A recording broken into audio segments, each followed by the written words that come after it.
연합은 해체하는 거다!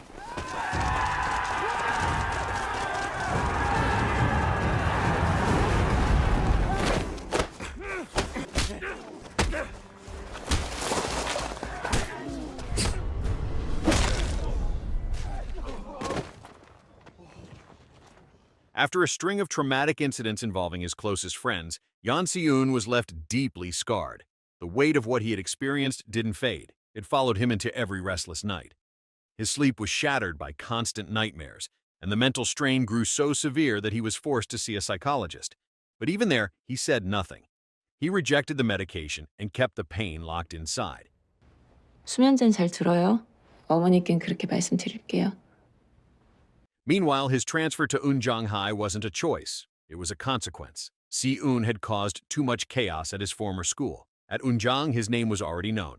Whispers trailed him through the halls. Students believed he had driven someone to death. That was enough. They feared him. They avoided him. To them, he was dangerous. But in a school ruled by reputation and fear, one boy's past is just the beginning. So, welcome to Weak Hero Class 2. One morning in class, a student named So Jun-tae brushed against Se-eun with a heavy bag. Se-eun looked up with a sharp, unblinking glare. The room froze. Everyone assumed the worst, but nothing happened. Jun-tae had apologized, and Se-eun let him go. It was revealed that Jun-tae's oversized bag wasn't for show. Every morning he was sent to buy food and drinks for other students, just another quiet target used by school delinquents. He even stole phones on their orders. That day, he tried to speak to Se-eun, asking about his phone. But Se-eun didn't respond. Not a word, not even a glance. Choi Hyo-mund, one of the school's most feared delinquents, wasn't convinced by Jun-tae's excuse. When asked why he hadn't acted against Se-eun, Jun-tae reminded him of the day Hyo-mund nearly fought Se-eun after the transfer. Hyo-mund had claimed he would deal with him alone, so Jun-tae said he backed off. But the answer hit a nerve. It made Hyo-mund look weak. He snapped. Hyo-mund beat Jun-tae on the spot and ordered him to steal Se-eun's phone.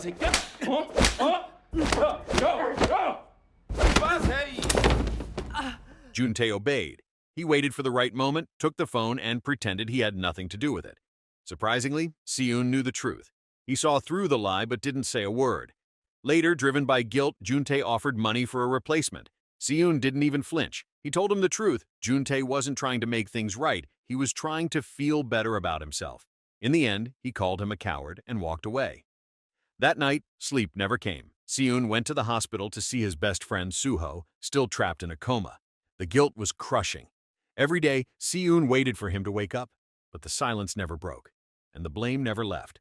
The next morning, as Se-eun walked to class, he spotted Jun-tae surrounded, cornered by Hyo-mund and his crew.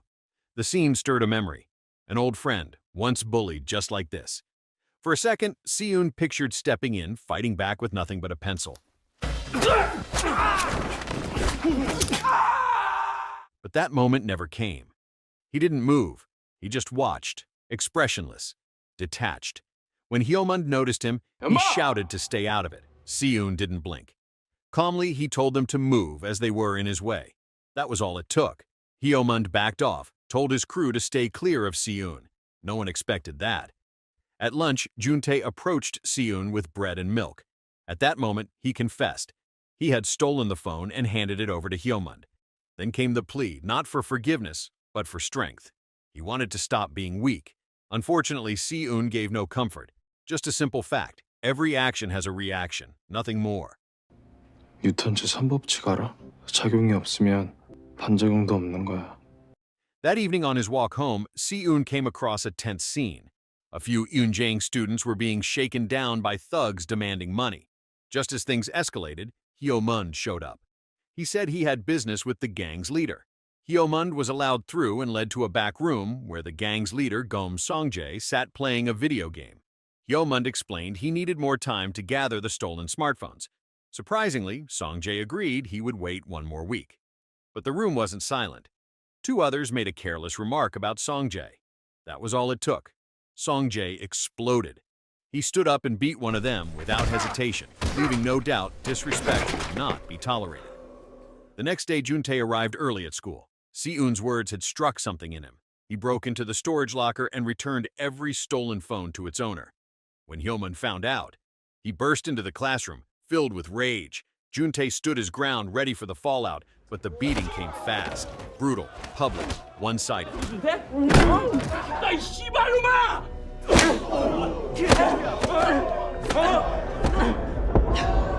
When Hyomund raised a chair to finish it, Seun stepped in. Calm, he told Hyomund to stop. 시끄럽잖아. 손 넘지 말라고. That was the trigger. Hyomund, who had avoided fighting Seun for so long, finally lost control. He attacked with full force. Seun didn't fight back. He took the hits. However, Hyomund saw this as weakness, and his arrogance grew. In another part of the school, Go Hyun-tak was boiling with anger. His basketball team had just been disqualified from a major tournament after their captain, Hoo-min, got caught in a fight right before the game. Furious, Hyun-tak stormed off, ready to file a protest with the teachers. But he didn't get far. A crowd was racing toward Juntae's classroom. A fight had broken out. Seun versus Hyomund. Hyun-tak followed. When he arrived, he saw Seun hit the ground fast. Hyomund had dropped him without much effort, but then something changed. Seun got back up. His eyes locked on Hyomund, sharp and focused. Hyomund attacked again, but this time, Seun dodged cleanly. He didn't touch Hyomund, but made him stumble and fall. Hyomund stood, ready to strike again. That's when Hyun-tak stepped in, but Hyomund turned his rage on him instead, getting in his face, trying to provoke him. Hyun-tak didn't hesitate. He fired a strong kick that stopped inches from Hyomund's nose. The message was clear. He could end this fight any time. He challenged Hyomund to settle it properly in the gym, but Hyomund backed down. No words, just silence and retreat. After the chaos, Seun calmly walked over to Juntae and told him to come to the nurse's office. Hyun-tak, still annoyed, called him out for not saying thank you. At the same time, Seun didn't argue. He gave a quick thanks and left the room. However, instead of heading to the nurse's office, Juntae took Seun to a hidden spot, his personal hideout. He didn't want to risk drawing more attention from Hyomund. There, Seun asked why he returned the stolen phones. Unexpectedly, Juntae's answer was simple. Newton's third law, every action has a reaction. The same law Seun once threw at him. At the same time, Hyun-tak overheard students whispering about Seun's past. They claimed he'd been kicked out of his old school for brutal violence, injuring classmates, some left disabled, some in comas. Hyun-tak didn't buy it. He told them to stop spreading stories they didn't understand. Over the next few days, Seun and Juntae began to grow closer. Juntae even gave him vitamins to help him concentrate in class and sleep through the night. But the calm didn't last. One lunch break, Hyomund approached them near the field. He warned Seun that Hyun-tak was just another thug, waiting for the right moment to strike. It was a trap. Hyomund wanted to turn them against each other. Soon after, he went to Hyun-tak with another lie, claiming Seun used to be a gangster. It was all part of a plan. Hyomund wanted Seun to take out Hyun-tak and his friends, who had been standing in the way of his control over the school. But when Seun refused to be part of it, Hyomund escalated.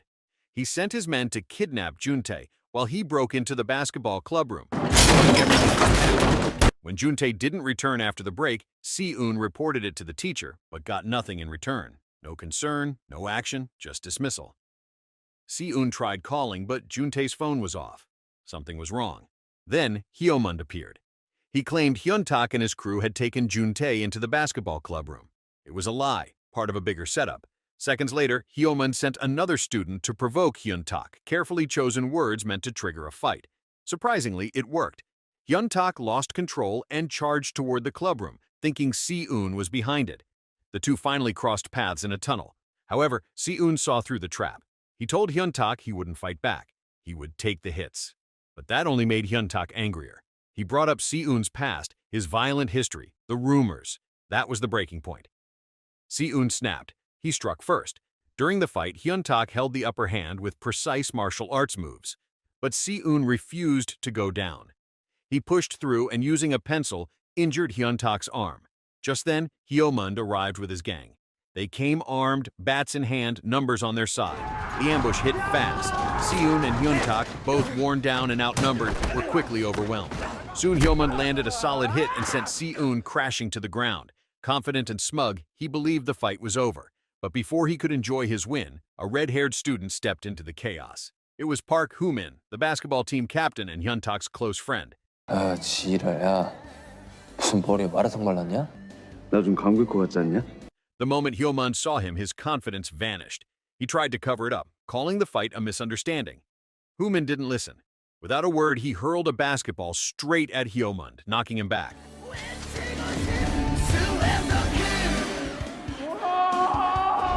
화물선 운동? Next, Hoomin turned to Hyuntak, who broke the news. Their team had been disqualified from the tournament because of Hoomin's earlier fight. The shock hit hard. At the same time, a few delinquents rushed at Hoomin, but he dropped them in seconds and ordered the rest to get out. Hyomund and his gang didn't stick around. They fled. After the dust settled, Hyuntak apologized to Si-eun for the confusion. But Si-eun said nothing. He walked away, cold and distant, as always.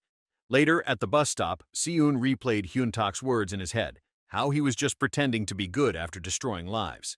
Jun-tae, who had heard it too, tried to comfort him, saying people often speak without knowing the truth. But Si-eun admitted it. The stories were real. He had hurt people before. That was why he held back now, because he knew what he was capable of. The next day, Hoomin returned to school after serving his suspension. He walked in with a smile, and the atmosphere shifted. With Hyomund and his gang gone, the halls finally felt safe again. Students could breathe. Peace had returned, and Hoomin wasted no time enforcing it. He openly called out anyone caught bullying, earning respect from nearly everyone at Eunjang High. Not long after, Hoomin, Hyuntak, and Si-eun were called to the teacher's office to answer for their fight with Hyomund's crew. At that moment, Si-eun tried to explain, Hyomund started it. But the teacher didn't care. No explanations were accepted. The punishment stood. 죄송합니다, 쌤! 봉사활동 열심히 하고 앞으로 저희 농구부 다시 한번 죄송하다는 말씀드립니다! After leaving the office, Hyuntak apologized again. This time, Si-eun apologized too. As they were about to part ways, Si-eun warned Hoomin not to touch his hair. Hoomin ignored it.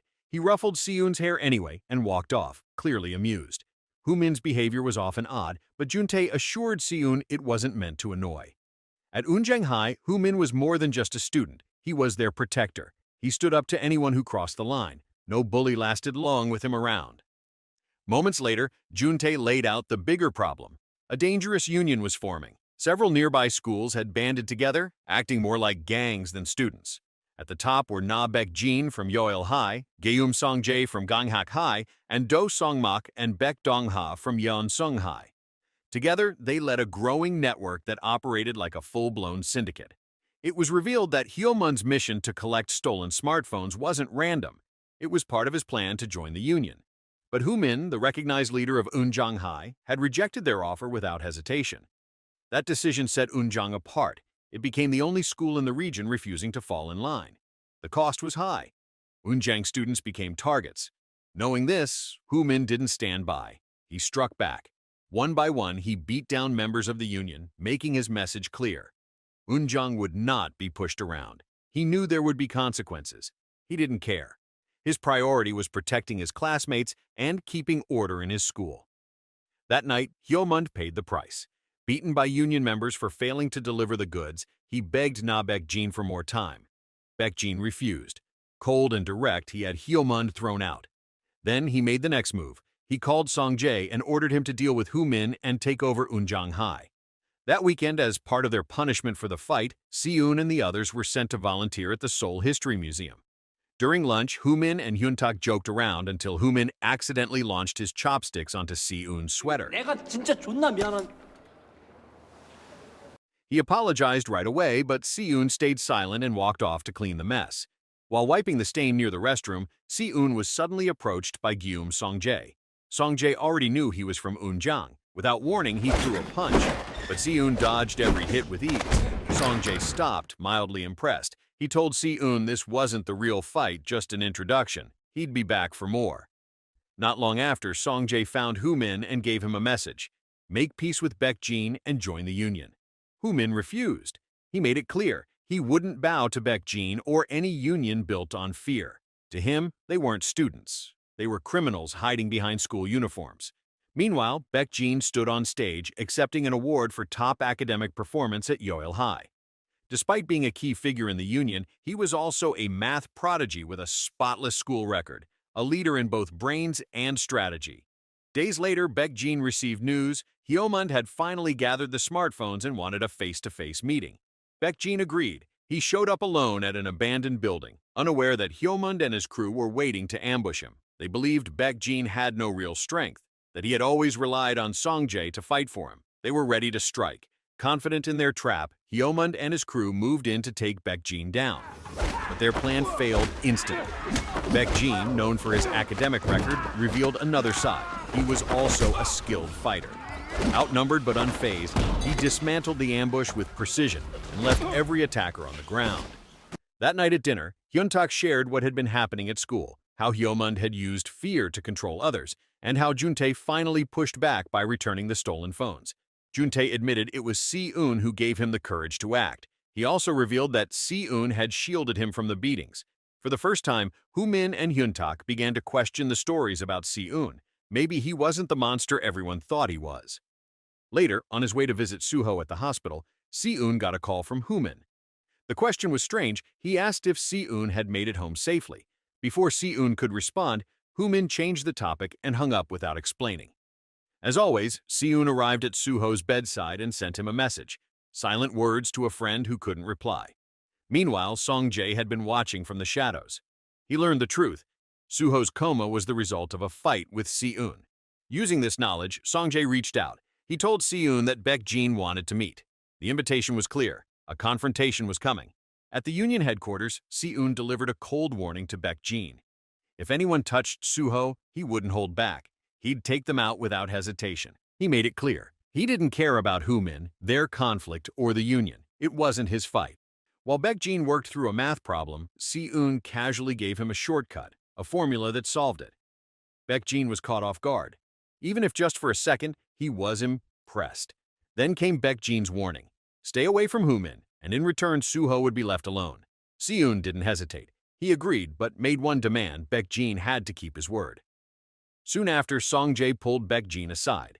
He wanted answers, asking why Baek Jin so fixated on Eunjang High, especially when he knew Hoo-min couldn't be beaten through brute force. Meanwhile, Hoo-min got a call from his neighbor. His father had been caught in an argument with a customer. When Hoo-min arrived, he found out the truth. Union's members had tricked his father, pretending to be adults to buy alcohol. It was a setup. As Hoo-min processed the scene, his phone rang again. This time, it was Baek Jin. He wanted to meet. 내일 보자. 주소 보낼게. The next day at school, Si-eun approached Hoo-min and told him straight. He had met with Baek Jin the night before. He made his position clear. He wanted no part in the feud between them. He didn't care who won or lost. He just wanted them to stay away. Si-eun also revealed that Baek Jin had warned him not to get involved with Hoo-min or his friends. Hoo-min understood what that meant. Si-eun had been threatened, so he agreed. From that point on, they would keep their distance. Jun-tae, unaware of what had happened, tried to ask Si-eun for answers, but Si-eun shut him down. He claimed he didn't need anyone and was better off alone. After school, Si-eun chose to walk home by himself. Hoo-min said he had plans, leaving Hyun-tak and Jun-tae to take a shortcut through a tunnel. But as they entered, they were ambushed. Song-jae and his crew were waiting. It was a setup. Hyun-tak quickly realized what was happening. He told Jun-tae to run. He didn't want him caught in the violence. Some of Song-jae's men chased after him, but Jun-tae managed to escape, disappearing into a nearby apartment building. Jun-tae knew the Union had turned its sights on them. In a panic, he called Si-eun to make sure he was safe. But before the call could end, Song-jae's men caught up to him. Jun-tae was grabbed mid-conversation, his screams of pain echoing through the phone. On the other end, Si-eun froze. The sound cut through him. In that moment, everything changed. The promise to stay out of it no longer mattered. He couldn't ignore it. He ran, determined to find Jun-tae and bring him back. Meanwhile, Hoo-min arrived at the Union headquarters, keeping his word to face Baek Jin. Once again, Baek Jin offered him a spot in the Union, promising power and rewards. Hoo-min didn't even hesitate. He immediately refused. He had no interest in becoming like them. And he made it clear, he couldn't stand Baek Jin. 멍청한 건 내가 아니라 너 같은데. As Hoo-min turned to leave, the trap was sprung. Union members surrounded him, waiting to strike, just as Baek Jin had planned. At the same time, on a rooftop nearby, Hyun-tak was locked in a brutal fight with Song-jae. Jun-tae had been dragged there by the gang after his capture. Hyun-tak fought hard, but it wasn't enough. Song-jae was a trained fighter, brutal and precise. He didn't just want to win, he enjoyed the pain he caused. In a narrow hallway packed with enemies, Hoo-min tore through the Union fighters with ease. One by one, they dropped. When he was ready to take on Song-mak and Dong-ha, Baek-jin stepped in and halted the fight. He ordered his men to let Hoo-min walk. But not without a warning, this was just the start. If Hoo-min kept resisting, things would only get worse. As Hoo-min sprinted toward the rooftop, desperate to reach Hyun-tak, Si-eun had already arrived. What he saw was brutal. Hyun-tak was down and Jun-tae was barely conscious. Si-eun's anger exploded. He charged at Song-jae, armed with a pencil, ready to strike. But Song-jae was ready. He dodged, disarmed Si-eun, and went on the offensive. Si-eun didn't hesitate. He grabbed a potted plant, smashed it, and used the soil as a distraction. In the chaos, he snatched Song-jae's glasses, snapped off one of the arms, and stabbed it deep into Song-jae's leg, bringing him to the ground. Si-eun went for the eyes, but Song-jae blocked it at the last second. What followed was vicious. Song-jae came back hard. Si-eun was battered, but he didn't fall. He fought back with everything he had, even using his own head as a weapon to stay in the fight.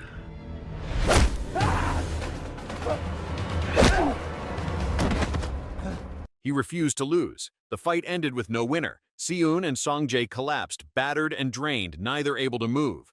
Moments later, Hoo-min arrived and froze at the sight. His friends were wrecked. Without wasting time, he lifted Si-eun and took him to Jun-tae's hidden room. Upon arriving, Hoo-min thanked him and apologized for dragging him into a war that wasn't his. He promised to finish it, to shut down Baek-jin and the Union for good. At that moment, Si-eun asked one question, asking why was Baek-jin so focused on Hoo-min. The answer cut deep. Baek-jin was once his friend. In a flashback, a young Hoo-min is seen stepping in to protect a younger Baek-jin from a schoolyard beating. That moment shaped everything.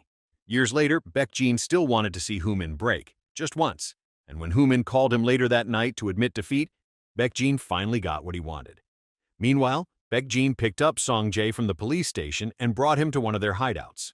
On the way, Song-jae stayed quiet, knowing full well that if he had said anything about the Union's criminal operations, Baek-jin wouldn't have hesitated to beat him nearly to death.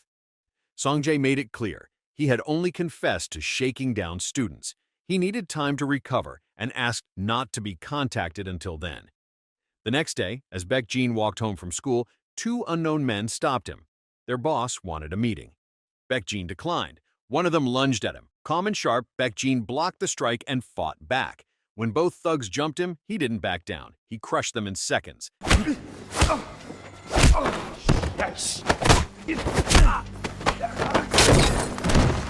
As they lay on the ground, beaten and silent, Baek-jin gave a clear message. He'd be reaching out to their boss himself. In the days that followed, Si-eun began spending more time with Hoo-min and the others. They studied, played basketball, and for a brief moment, life felt normal. It was the calm they all needed. But Hyun-tak had doubts. He suspected Baek-jin and the Union were still planning something. Hoo-min brushed it off, saying everything was under control. But peace didn't last. Hoo-min got a call from the police. His father had been arrested. When he arrived at the station, he saw the so-called victims were Union's members. They had provoked his father. When they started insulting him, Hoo-min lost control and beat them down on the spot.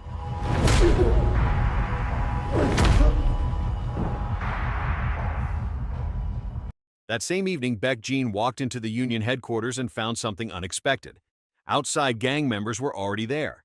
Their boss, Mr. Choi, had arrived, and he was furious. The arrest of Song-jae had drawn police attention, something Choi refused to tolerate.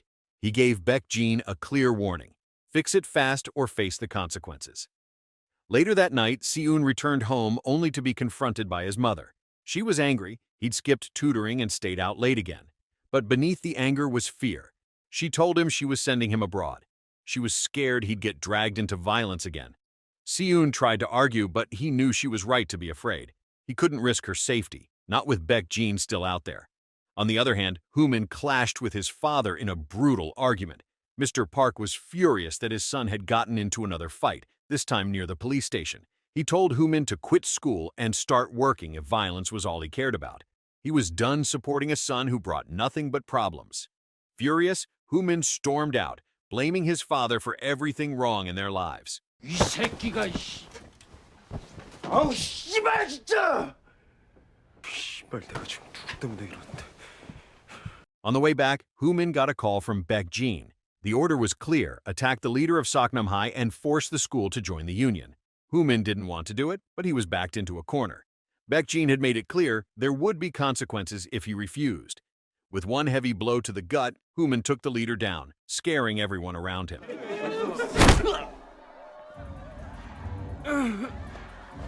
But guilt hit fast. He handed over money to cover medical costs, because deep down, he never wanted to hurt anyone. Elsewhere, Hyun-tak and Jun-tae dropped by Si-eun's place, hoping to get him to come play basketball. During the visit, Si-eun opened up. He was worried. Hoo-min hadn't been to school in days. Hyun-tak guessed it was another fight or a suspension. He told Si-eun not to overthink it. But Si-eun couldn't shake the feeling. He had grown to trust Hoo-min.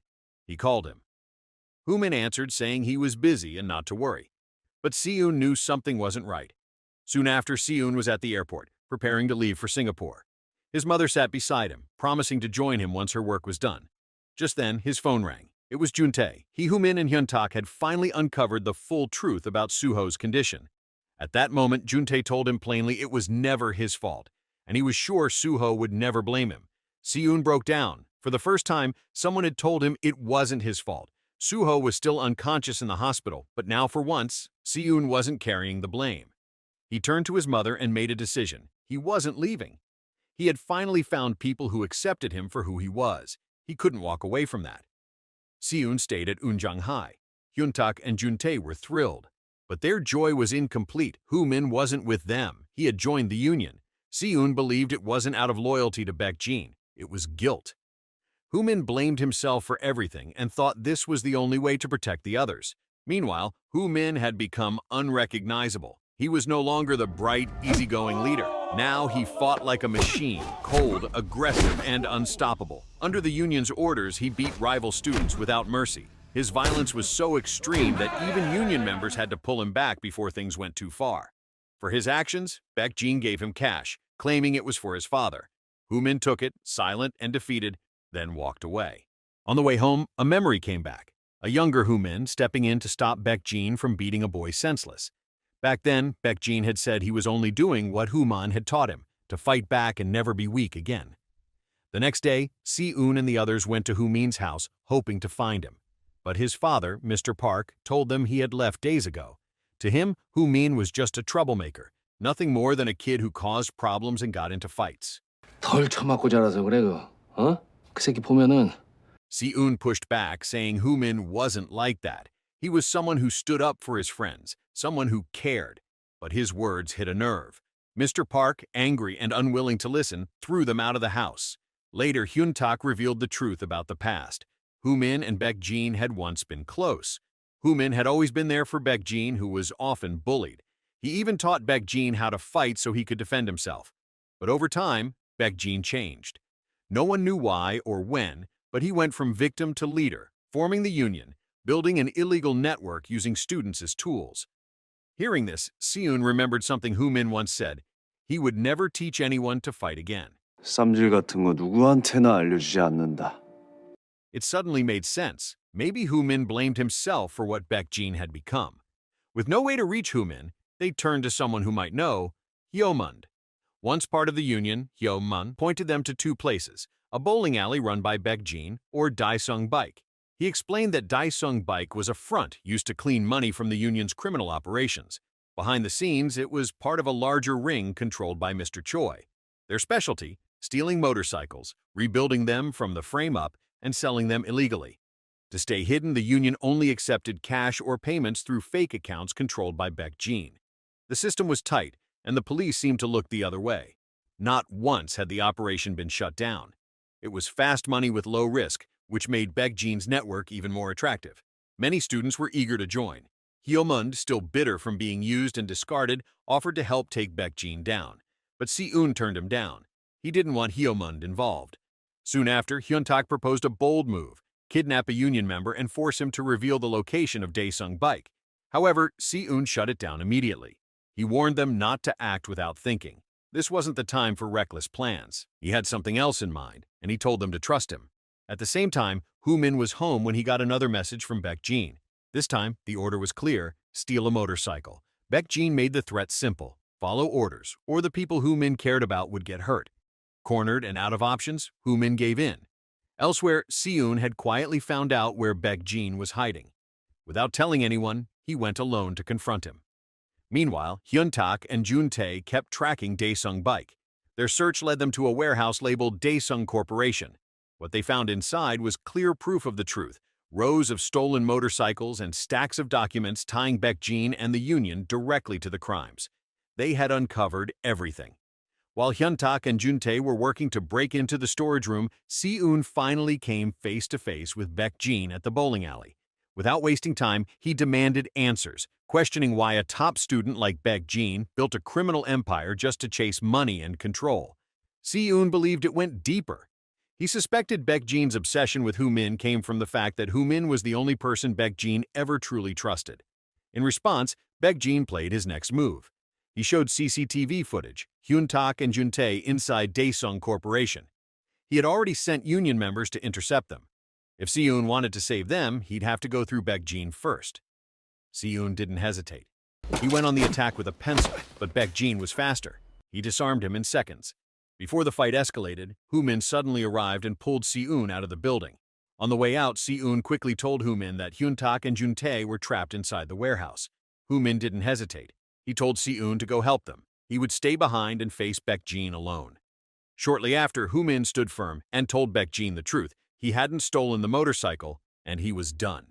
He would no longer carry out orders or break the law for the union. The threats didn't matter anymore. Hoo-min finally saw things clearly. Baekjin had never seen him as a friend, only as a tool. They were nothing alike. They never had been. Furious, Baekjin lashed out and hit him. Hoo-min hit back just as hard, but he didn't stay to fight. He turned and walked away, choosing to protect his friends instead of falling into another trap.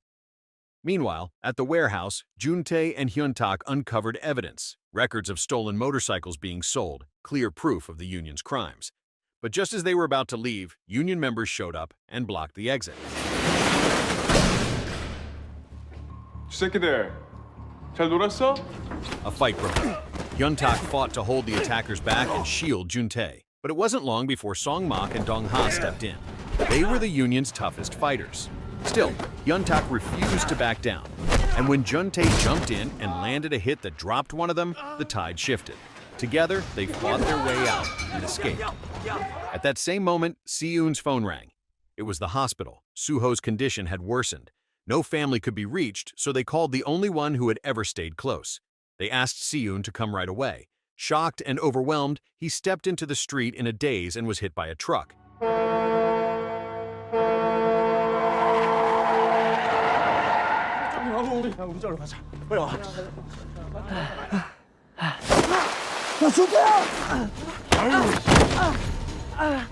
Hyun-tak and Jun-tae were caught by union members and beaten without mercy. Just as things were getting worse, Hoo-min arrived. Furious and focused, he tore through their attackers with brutal force. But when he got to Song-mak, his rage spiraled. He grabbed him by the throat and didn't stop. He was ready to kill.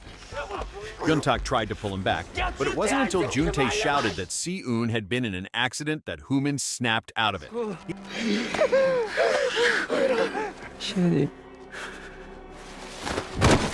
He let go and ran. They rushed to the hospital. Si-eun was in the ICU, barely hanging on. After the doctors stabilized him, Mrs. Yan arrived. She was shaken. She thanked them, but then begged them to leave.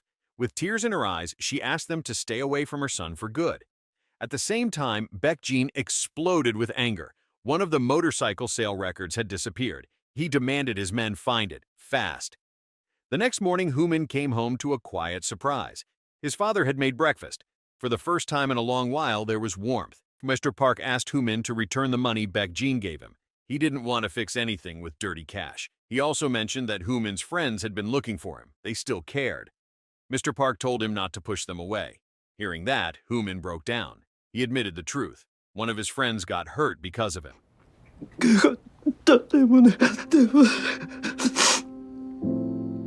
Elsewhere, Jun-tae had hidden the missing sales document. He was ready to bring it to the police, but when he did, the officer told him it wasn't enough. One paper couldn't prove the entire operation. If they wanted justice, they needed more. As Jun-tae left the police station, he was ambushed. Union members jumped him, beat him down, and set fire to the document he had planned to use as evidence. But what they didn't know, Jun-tae had taken photos of the entire file. Baekjin found out fast. He ordered Juntae to delete the images immediately, but Juntae refused.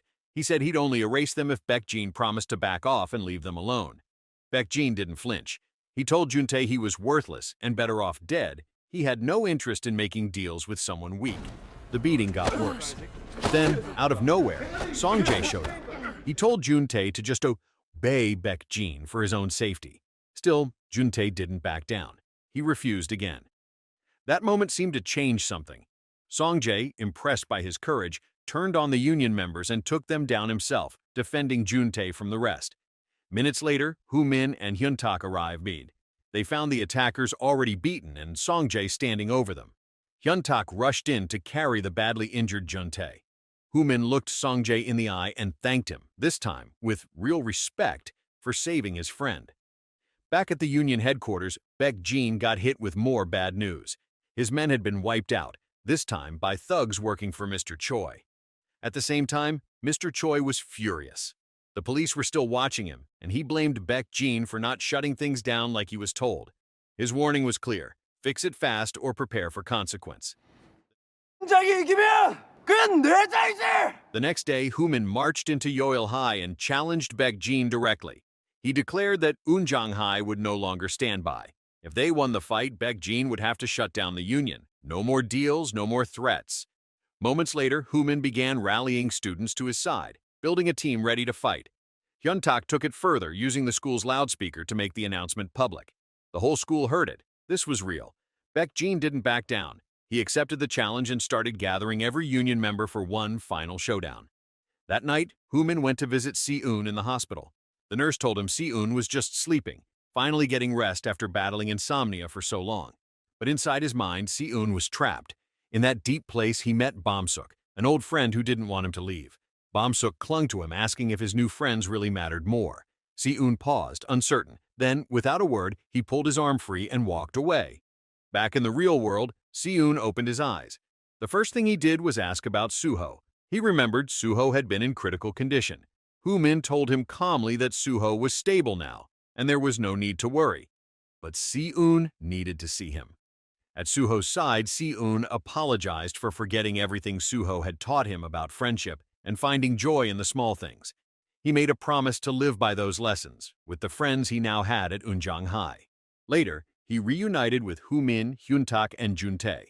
They were glad he was awake, but the mood quickly shifted when Si-eun asked what had happened while he was gone. After being discharged, Si-eun joined them to scout the place where the fight against the Union would happen. Hyun-tak was clearly anxious. They were outnumbered. Si-eun suggested delaying the fight to build a strategy they could actually win with. Then, he met with Songjae. As Baekjin's second-in-command, Songjae knew everything, especially about the fake accounts. Si-eun laid out his plan to destroy the Union from the inside. Songjae listened. He was interested. It was clear he was done living under Baekjin's control. They made a deal. Songjae gave up everything he knew. With that information, Si-eun built a precise plan to take Baekjin down. He also brought in Hyomund, who helped leak Songjae's financial records. The documents exposed the truth. Baekjin had been using the Union for his own benefit all along. As the leaked records spread, cracks began to form inside the Union. Doubt took hold. Many members started questioning Baekjin's leadership. That confusion wasn't an accident. It was part of Si-eun's plan. By breaking the Union from within, he gave Eunjang High a real shot at winning. While Hoo-min and the others trained for the coming battle, Baekjin made a quiet trip to the orphanage where he had grown up. It was there, years ago, that he met Hoo-min for the first time, just two boys playing basketball, unaware of what the future would hold. Now, in the present, Baekjin sat down with the orphanage director. She thanked him for the money and supplies he'd sent over the years, but her tone had changed. She was worried. A student his age shouldn't have that kind of money, and she didn't want the orphanage tied to anything illegal. She asked him to stop sending more. It was clear she cared, but she wouldn't be part of whatever he was involved in. Then came the day everything had been building toward. When Baekjin arrived at the battlefield, he was stunned. Most of his army was gone. Only a few Union members had shown up. Dong-ha gave the reason: panic. Rumors had spread that the fake bank accounts had been exposed, and many had walked away before the fight even started. At that moment, as Si-eun headed toward the battleground, a message popped up from Songjae. He told Si-eun to meet him at the Union headquarters. There was more evidence waiting. evidence that could end Baekjin for good. Elsewhere, Hyun-tak and Jun-tae were moved by what they saw. More and more students from Eunjang High had stepped up, ready to fight.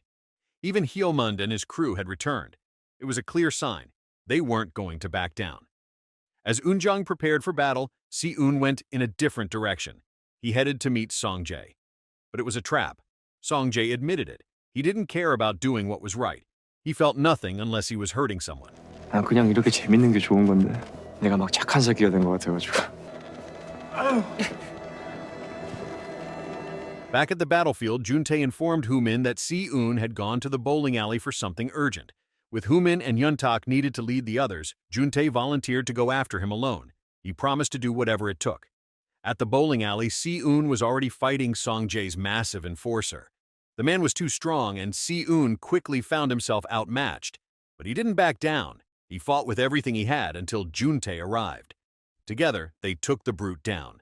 Jun-tae fought with surprising strength and courage, but the victory came at a cost. He was badly hurt. Jun-tae insisted Si-eun leave him and return to the battlefield. Time was running out. Si-eun, torn but determined, left his friend behind and rushed to rejoin the others. At the same time, heavy rain poured over the students of Eunjang High as they stood face to face with the Union. But no one moved. They were ready. 나 백진!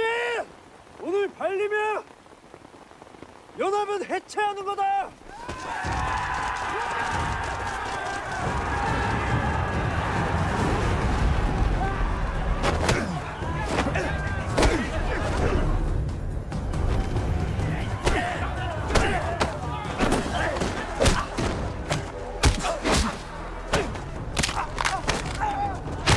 In the middle of the chaos, Hyun-tak met his past head-on, Song-mok, the fighter who had once beaten him. This time was different. Hyun-tak had trained. He was stronger.